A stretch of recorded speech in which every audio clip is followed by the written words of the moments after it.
Alright mga boss, tuturo ko naman sa inyo paano mag-disable ng fire alarm dito sa bridge dahil may gagawin sa makina na hard work. Kailangan natin na disable itong fire alarm. Okay mga boss, dahil itong brand nyo ay Consilium, itong panel natin, pindutin lang natin itong disconnection button, then new disconnection. Just press OK in the center, disconnection. Number 3, user. Number 3, okay. Tapos may lalabas siyang code sa amin dito, 2222. Just will press 4 buttons, 222, 1, 2, 3, 4. Then press okay. Okay, login succeeded. And pindutin natin yung zone, okay. Okay. Then sa mga barko may mga list of zone dyan.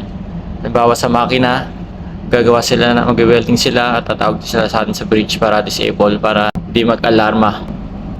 Ito.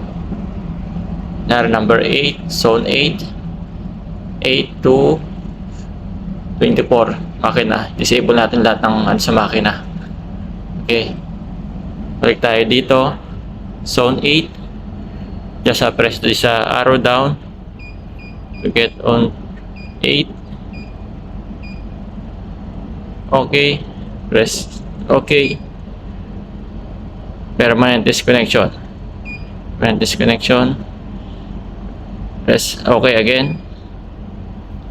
Then here, zone unit, and umilaw na siya.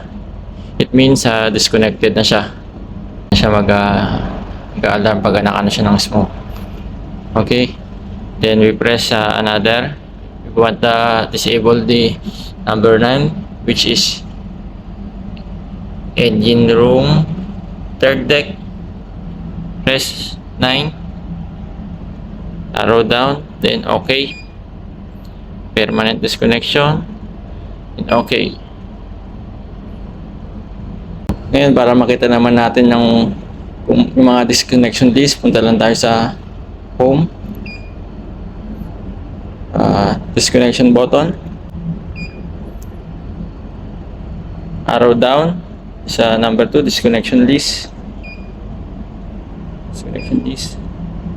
Ito yung mga disable natin na fire alarm, which is zone 8, zone 9, zone 1 sa bridge.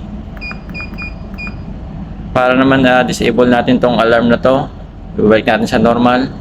Talan tayo sa home, then disconnection, press disconnection,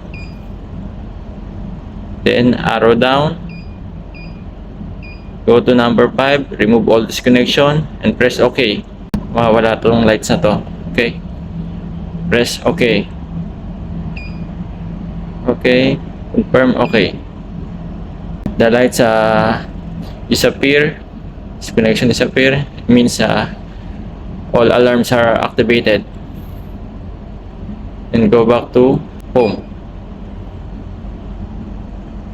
And here's the quick guide for disconnection and reconnect the items. That's all. Thank you guys for watching.